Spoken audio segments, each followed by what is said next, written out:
Welcome to the Rainbow Room. This is episode 8 of Mohammed's criminal enterprise, the delirium at Badar. This again is Wookie. He joined us in our last production. He is again providing very, very cool in his Hawaiian shirt security services. And so Wookie wanted to be part of this ongoing series.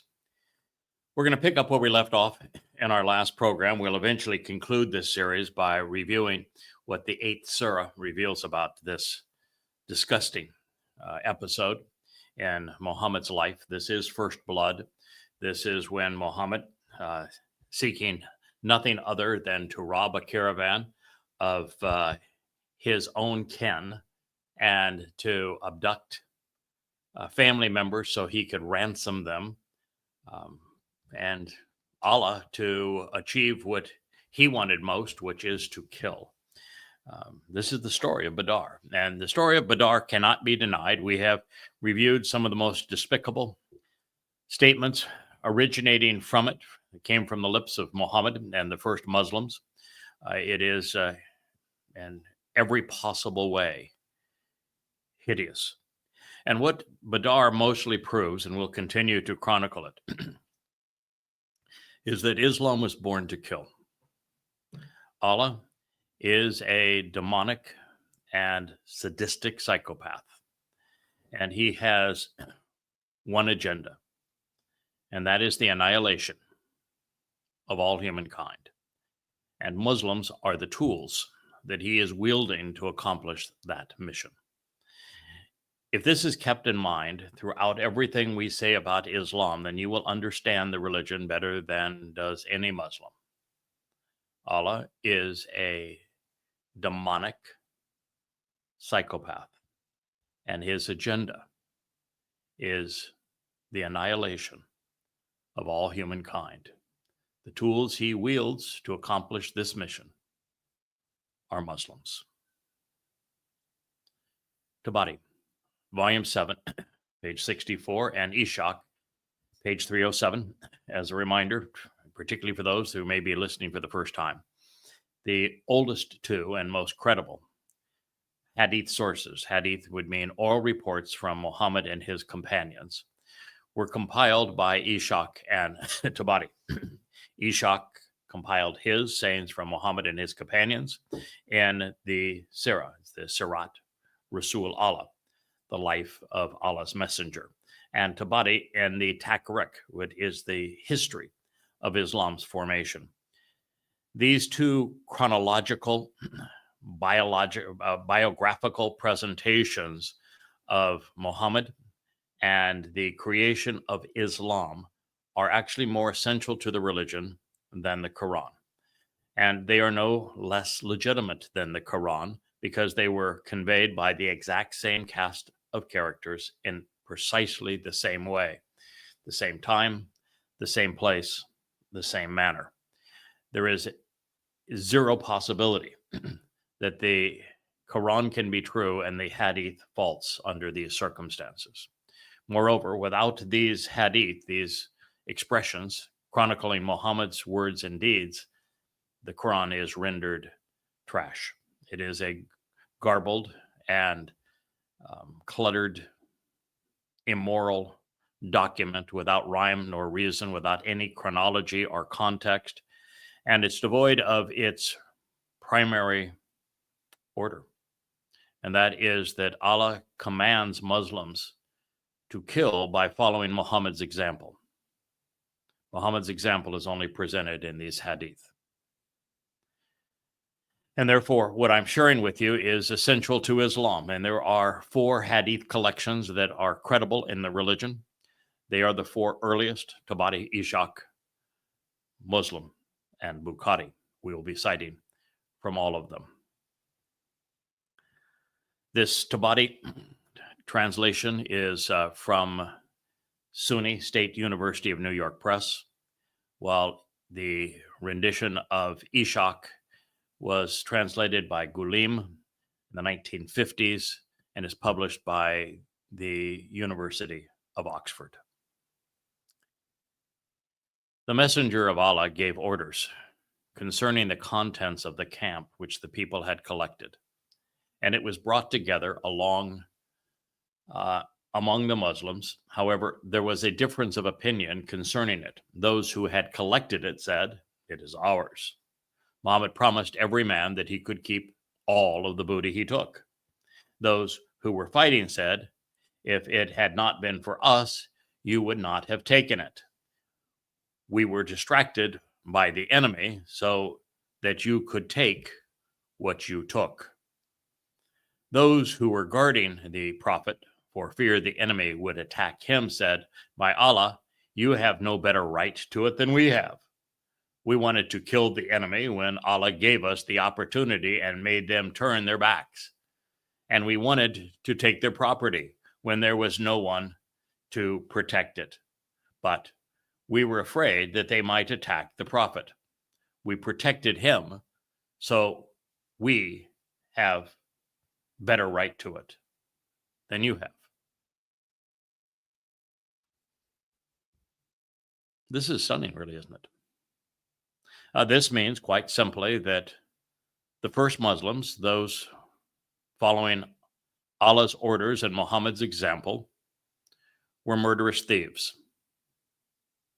They were eager to kill, and they were particularly hunting down those who were trying to flee them.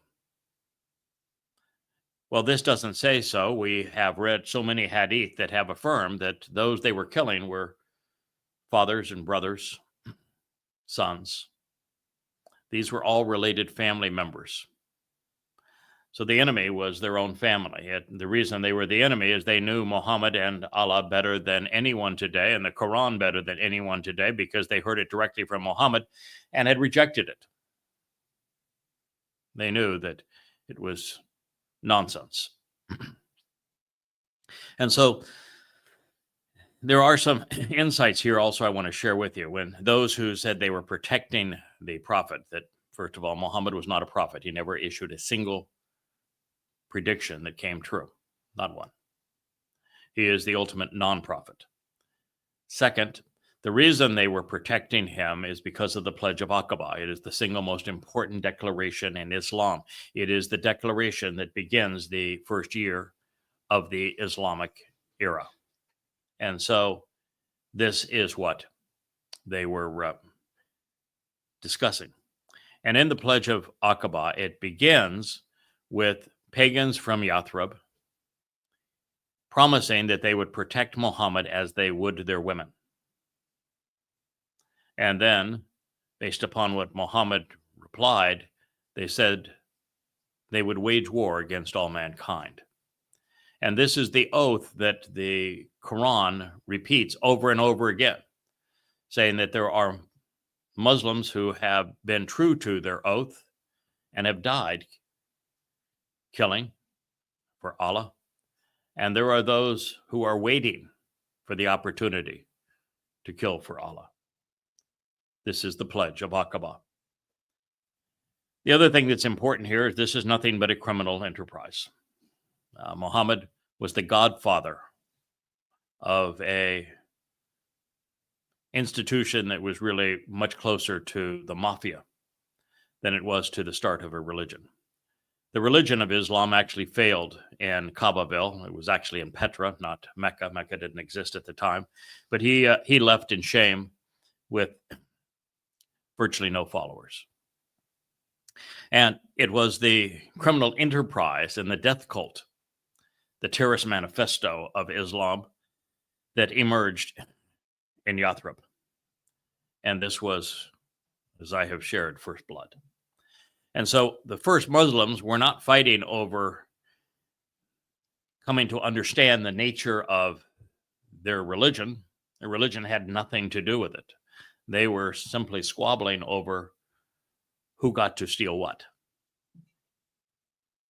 It's really pathetic. To honor this gang of goons with the distinction of being the founders of a great religion requires total ignorance on behalf of the promoter. Among the first Muslims, there was not a single virtuous man. They were money grubbers, mercenaries, and malcontents, not unlike today's Gazans.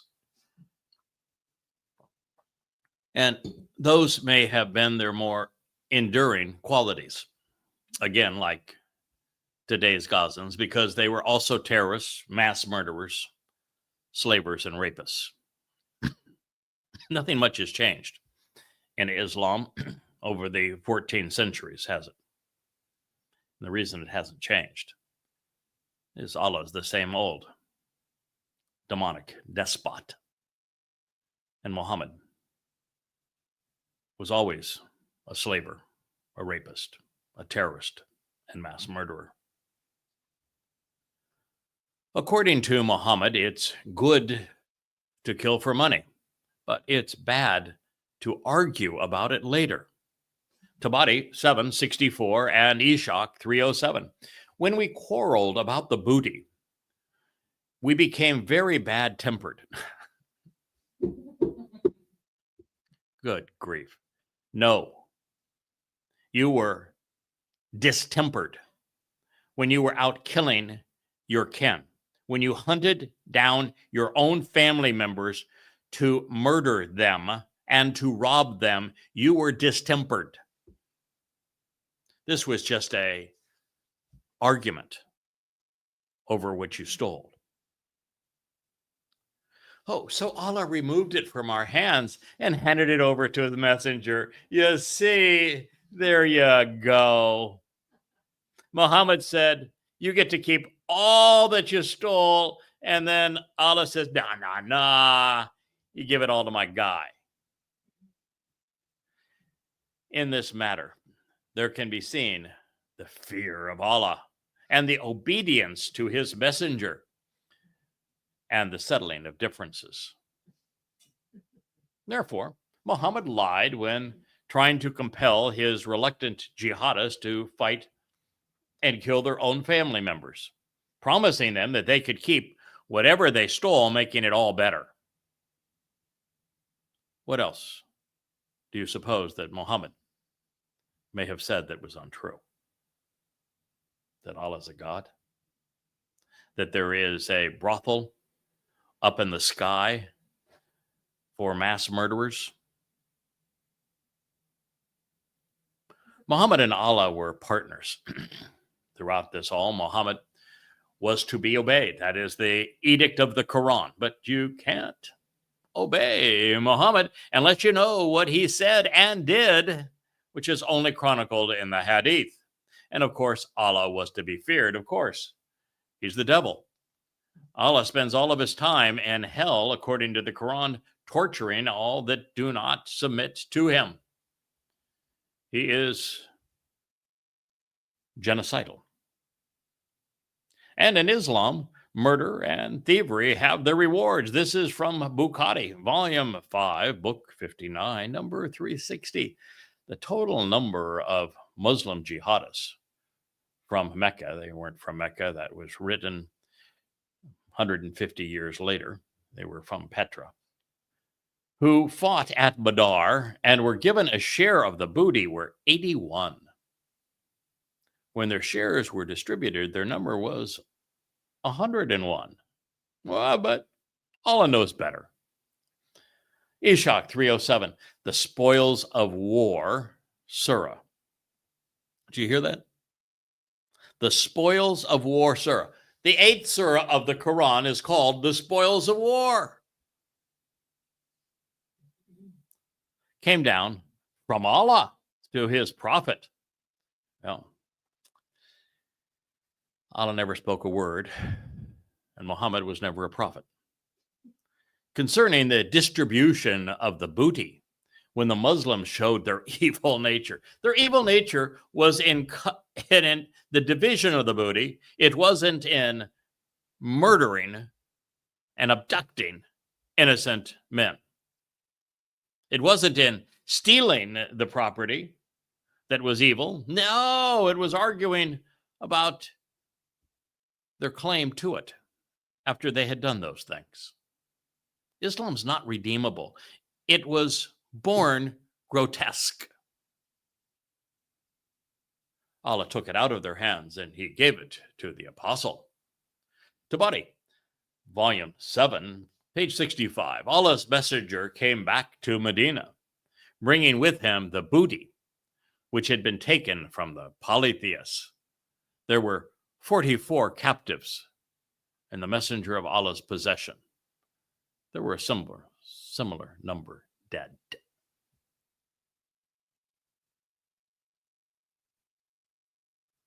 44 killed.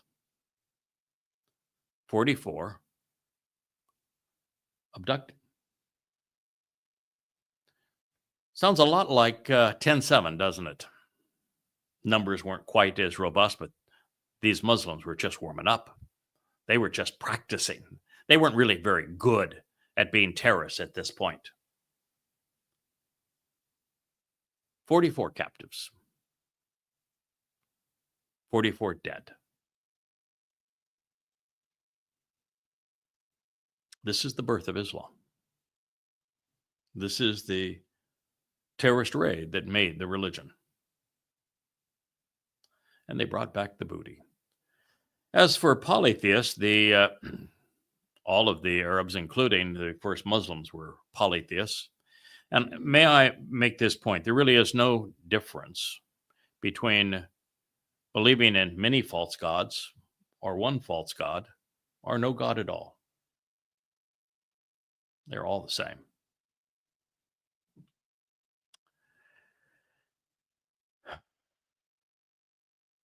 And these alleged polytheists were the custodians of the polytheistic rock pile known as the Kaaba. These are the polytheists that invented and promoted Islam.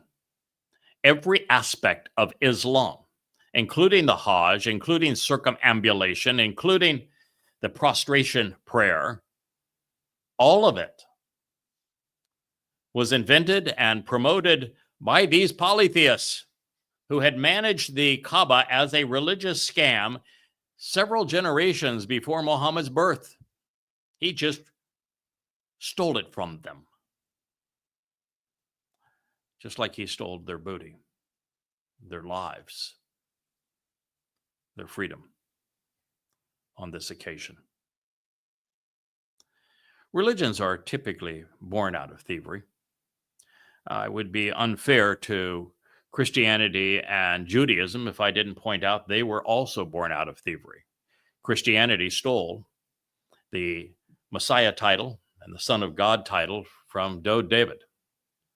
And they stole the Savior title also from David, who came in his second of 3 lives to fulfill Pesach, Matzah, and Bikurim.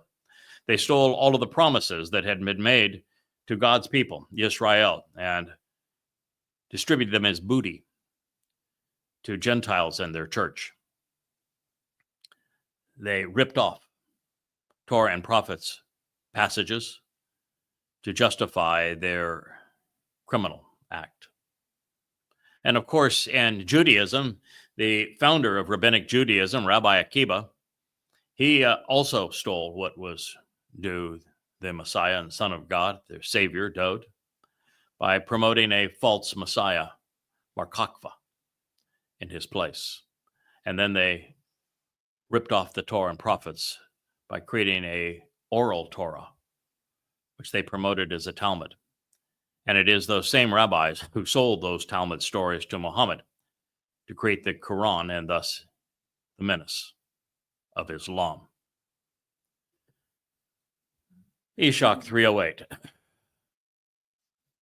Muhammad halted on a sand hill and divided the booty that Allah had given him equally. When the Muslims from Medina met him at Ru'ah, they congratulated him on the victory Allah had granted. The victory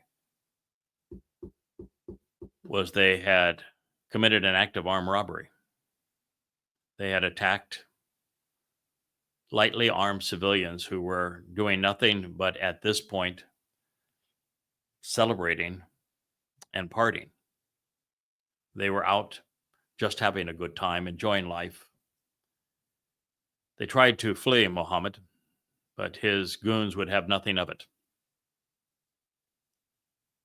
They slaughtered the 48, and they abducted the 48. And now they were celebrating a victory that they were attributing to their wannabe God, which would make their wannabe God a thief and a murderer. But one of the warriors replied, "What are you congratulating us about? We only met some bald old women like the sacrificial camels who were hobbled, and we slaughtered them." Now, there were some women there, to be sure. But when he says bald old women, he's just speaking of portly merchants who were aged and weren't prepared to be attacked and slaughtered by the Muslims wielding weapons. They were old, and they were as ill-prepared to fight as women. And they were the new sacrificial camel. Islam invented, so to give it some credit, invented a new form of human sacrifice on behalf of Allah.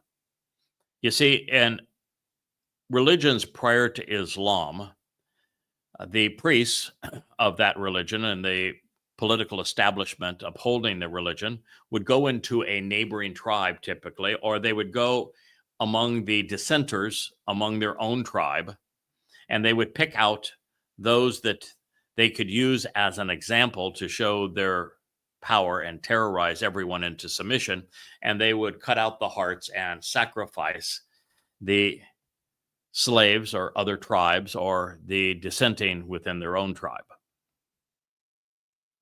But Islam had a new take on human sacrifice. Allah demands that Muslims die killing for him.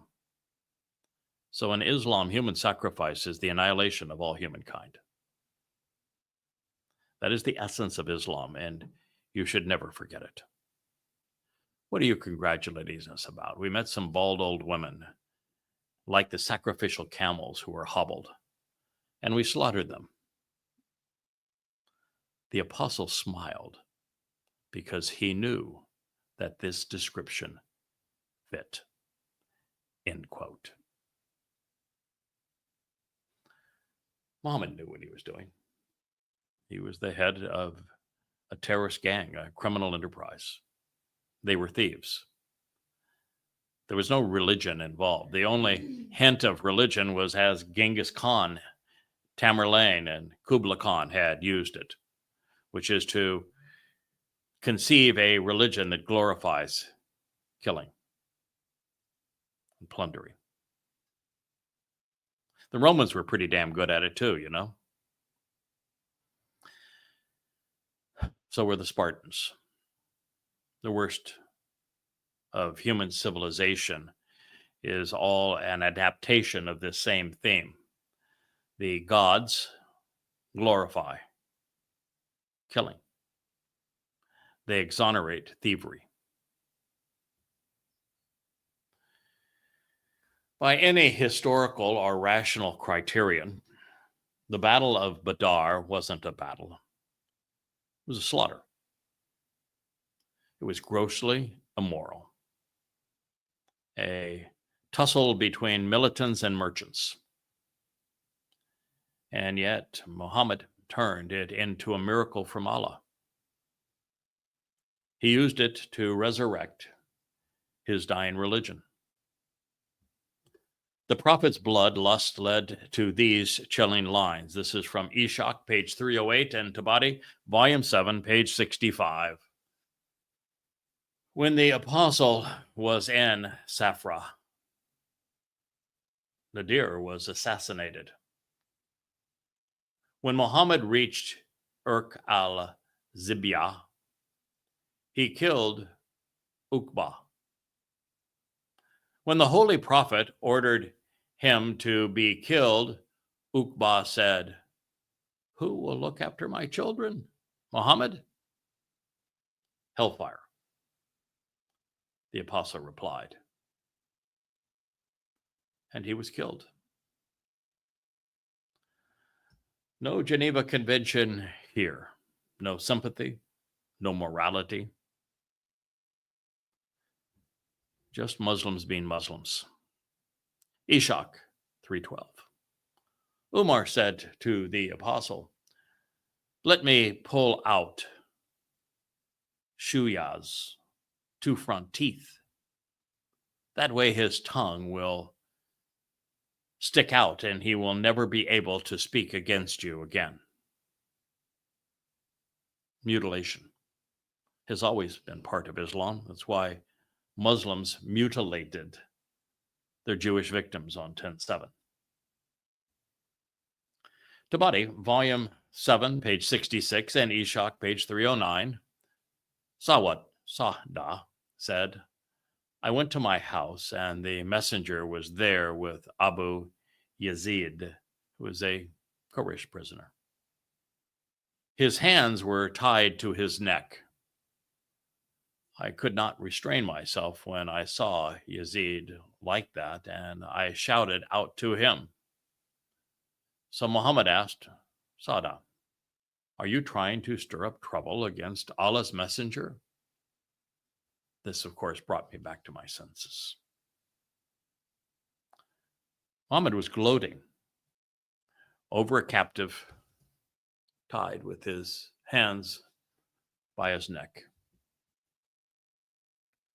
And when someone recognized that abusing and restraining a fellow family member this way was grossly immoral and inappropriate,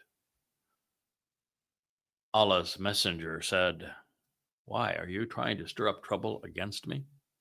Of course, that brought her to her senses because she'd be the next to be bound and abused. Ishak, page 309.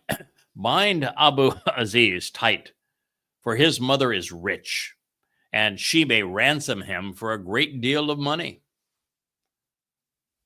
Allah's prophet, spelled with a F-I-T, proclaimed, then confirming that Islam was all about the money, Tabari 7, page 71, and Ishak 3:11. Among the captives was Abu Wada. Muhammad said, he has a son who is a shrewd merchant and has much money. The son slipped away at night and went to Medina and ransomed his father for 4,000 dirhams. There was, of course, no preaching of Islam. There was no mention of the Quran at this point. No message of salvation. Just give me the money. Tabari 7, page 71, and Ishak 3:12. The prophet said, Abbas, you must ransom yourself and your two nephews, Akil and Nafal, and your confederate, your ally, Utbah. Remember, Muhammad knew all of their names because these are the first men that had heard the Quran recitals around the Kaaba and knew that Muhammad was nothing but a money-grubbing scumbag. Yeah, they were well acquainted with each other. All of these men knew Muhammad and Allah far better than any Muslim today. For you were a wealthy man, Muhammad, Abbas said. I was a Muslim, but the people compelled me to fight against my will. Allah knows best concerning your Islam, Muhammad said. If what you say is true, Allah rewards you for it. As for your outward appearance, you have been against us, so pay the ransom yourself.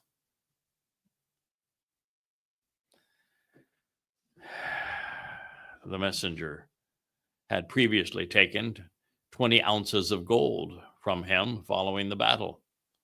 So Abbas said, credit me with this amount towards my ransom. No, Muhammad replied, that money Allah has already taken from you and given to us.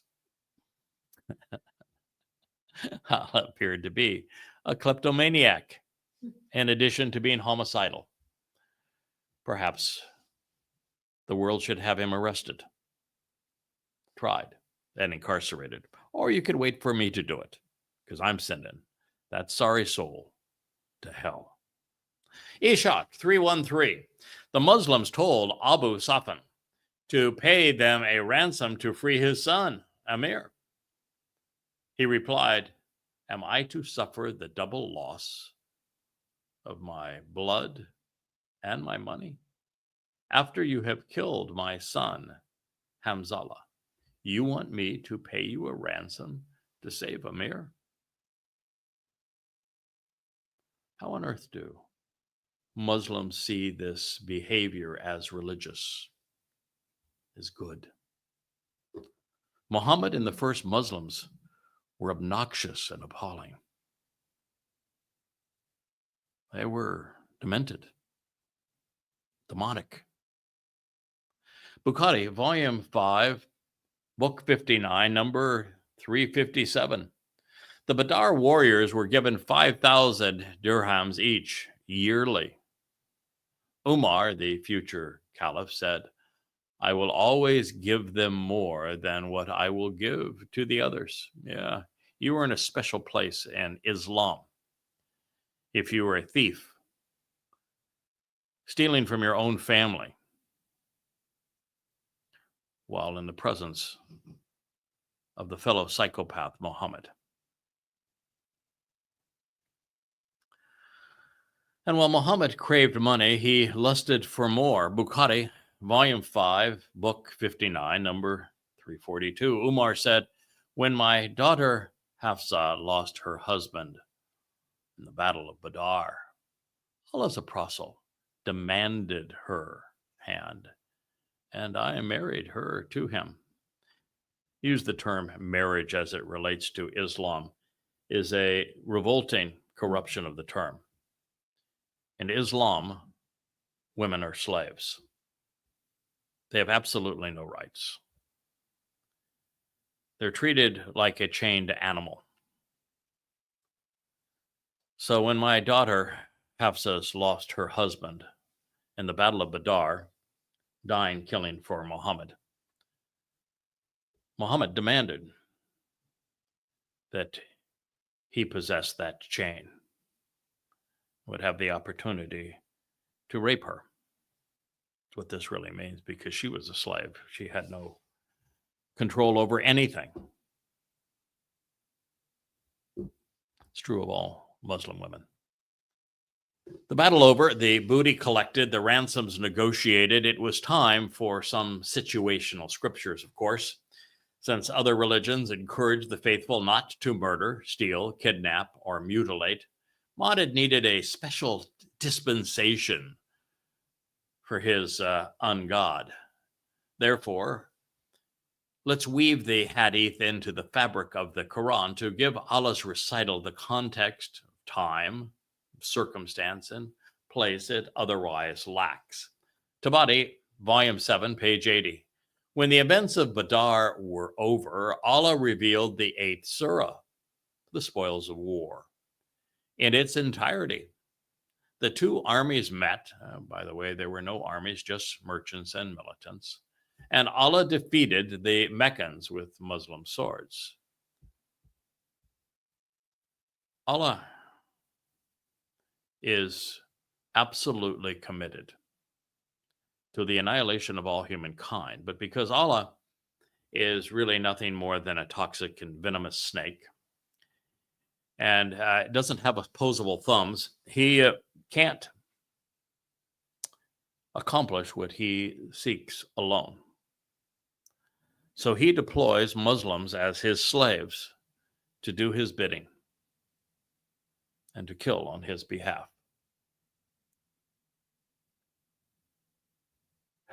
Allah defeated the Kabylians with Muslim swords.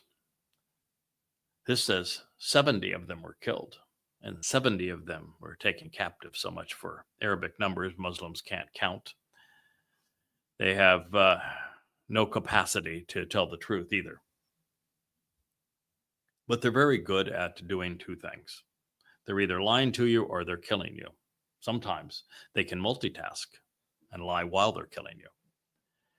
The previous death toll, of course, was 44 killed and an equal number abducted. The lower number is also in line with Ishak's meticulously documented total of 50 dead and 43 taken hostage. The inability of Muslims to count was only matched by their illiteracy. So, what should be troubling here is the failure of these Muslims to remember how many people were involved, how many they had killed, how many they had abducted, when it's these exact same people that are solely responsible for the Quran and passing it on orally because there was no written Arabic at the time. The catalyst for transforming short-term observations to long-term memory is the vividness of the event and how many of our senses are deployed at the time. And since the carnage of Badr was caused by swinging swords and avoiding them, if the facts surrounding this day could not be accurately tallied, there is a 0% chance the inarticulate mumblings of the Quran were retained over the generations. Process that in your brain, please. Nothing was sacred. Muhammad was an incestuous annihilator. Tabari, 780. Abu Bakr said, "O Prophet of Allah, these are your people, your family. They are your cousins, fellow clansmen, and nephews. I think you should accept ransoms for them so that what we take from them will strengthen us." Abu Bakr was dad of the year. He was the creep that tossed his 6-year-old daughter into bed with a 66-year-old Mohammad and then closed the door. But he acknowledged that the people that these Muslim mercenaries had slaughtered were their own family, cousins and fellow clansmen, nephews. But he also acknowledged that it didn't matter that they were kin. They were abducted. And so there would be ransoms to pay, just as is the case with the malcontent Muslims in Gaza that demand ransoms be paid for the return of innocent Jews that they have abducted and tortured. Because they know that when you negotiate with terrorists, it strengthens them. Too bad Jews have not learned that lesson. Islam was financed by kidnapping and ransoming family members. The wealth of former friends and neighbors was forged into the terror's sword. Abu Bakr, Muhammad's blood-sucking promoter, was only interested in the money. Tabari, 781. What do you think, Kathab? Muhammad asked. I say you should hand them over to us so that I can cut off their heads. Hand Hamza's brother over to him so that he can cut off his head. Hand over Akil to Ali so that he can cut off his own brother's head. Thus Allah will know that there is no leniency in our hearts towards these non-Muslims. The messenger liked what Abu Bakr said and did not like what I said and accepted the ransoms for the captives. Bloodshed was entertaining and all, but money was more motivating. After all, they had already killed as many as they had abducted. They got bloodshed and booty. This is the disgusting milieu associated with the birth of Islam. It is nothing but a repulsive death cult and criminal enterprise. It has nothing to offer humanity but its annihilation. This tradition comes with an attempt to put a veil on Islam. It was a performance, one which a pagan god played a starring role. Tabari, 781. The next day, I went out to the non-prophet. In the morning, he was sitting with Abu Bakr, and they were weeping. Oh, I said, oh, messenger of Allah, tell me what has made you and your companion weep. If I find cause to weep, I will weep with you. And if not, I will pretend to weep because you are weeping. The non-prophet said, it is because the taking of ransoms, which has been laid before your companions, it was laid before me that I should punish them instead. Allah revealed, it is not for any prophet to have captives until he has made a great slaughter in the land. After that, Allah made booty lawful for them.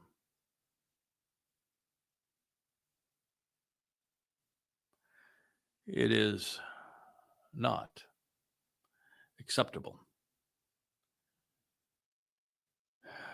for a Muslim to steal, to abduct for ransom, until he has made a great slaughter. And for those of you who say, oh, we are just reading from a hadith, hell no. The Quran makes exactly the same statement.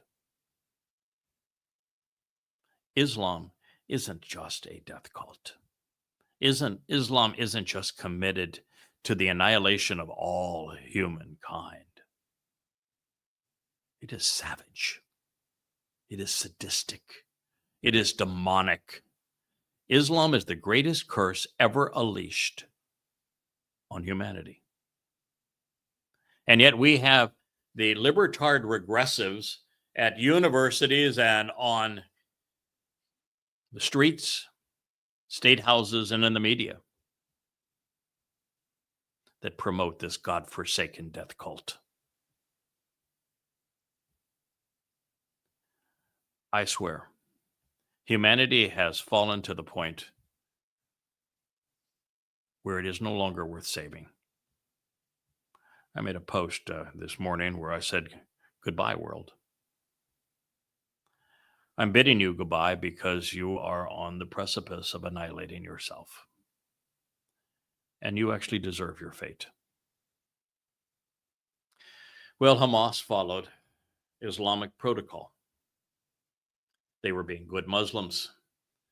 They slaughtered 1,200 Jews, and then they abducted 250. That would make them good Muslims, following Muhammad's example. Ishaq 3:16. Following Badr, Muhammad sent raiders with orders to capture some of the Meccans and burn them alive. The malcontent Muslims in Gaza did this very thing, even to Jewish children. Burn them alive. But on the following day, he sent word to us, I told you to burn these men if you got hold of them. But I decided none has the right to punish by fire except Allah. So if you capture them, simply kill them, which means that Allah will have a chance to burn them. You see, Allah throughout the Quran is depicted hundreds of times, but only in one place. He's always in hell. And you know what he's doing in hell? Always the same thing. He's punishing those who didn't capitulate to him that his Muslims killed with fire. He's roasting them on a rotisserie where he actually uses the bodies of those that his goons have killed as the faggots of the fire. and then roasting others on them, tormenting them forever. So, Muhammad didn't want to steal Allah's great pleasure. Allah was more sadistic, you see, than even Muhammad. You can't burn them alive because, well, that's how Allah gets his jollies.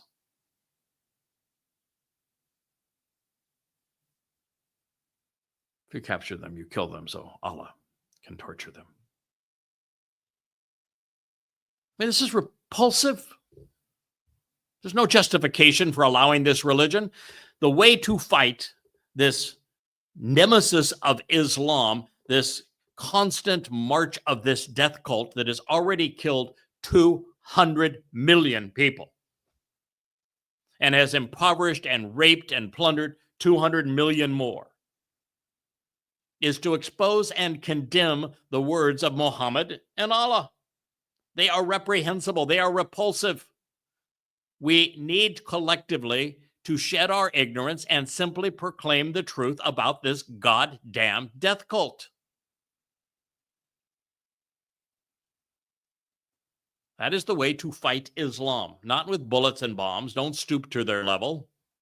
Rise above them and use your words. Cite the Islamic scriptures.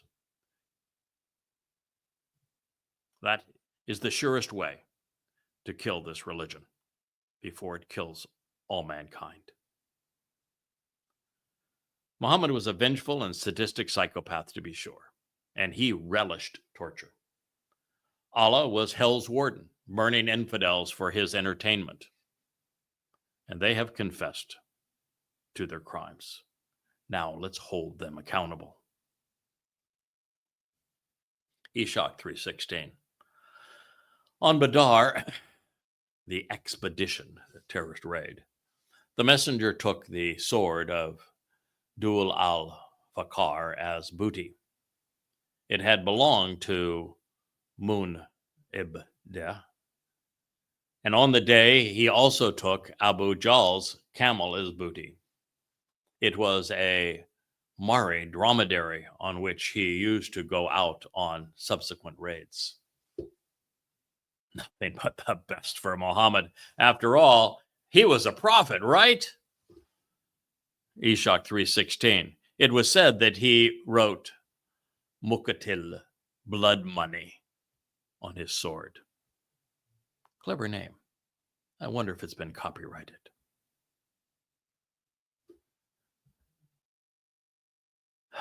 I am going to pause this program here, and we're going to pick up the story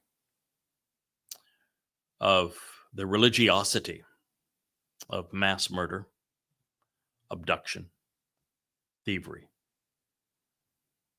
the birth of Islam and its savagery, and the intent of this death cult in our next program, because in our next program, we are going to turn to the 8th surah, which is called Al-Anfal, the spoils of war. Now, mind you, there was no war. And all that happened here is a gang of armed goons bludgeoned some overweight merchants to death and captured and abducted some others and traded them for ransom. But nonetheless, Islam was born on this day. And so it had to be turned into a religious crime. Allahu Akbar and all. And so as we conclude this program and begin the next, I again thank you for listening. This is disgusting material, and I know it.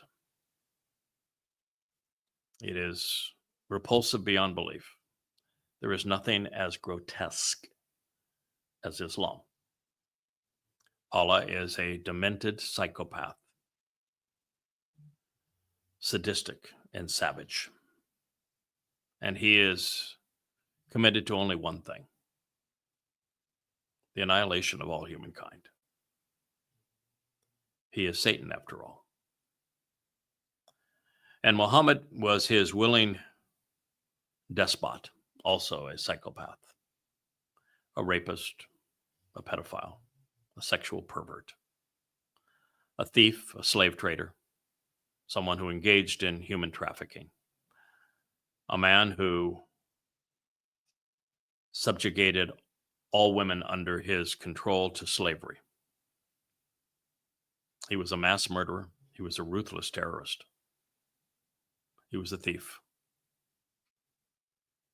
And those were his more benign qualities, because his worst characteristic is he attributed this horrid behavior to a wannabe God and started a religion that would rob 200 million people of their lives. It's the story of Islam, and the world needs to hear it. So I thank you for listening. This has been the 8th episode of Mohammed's Criminal Enterprise on the YAHOWAH blog, and I am your host, Craig Winn.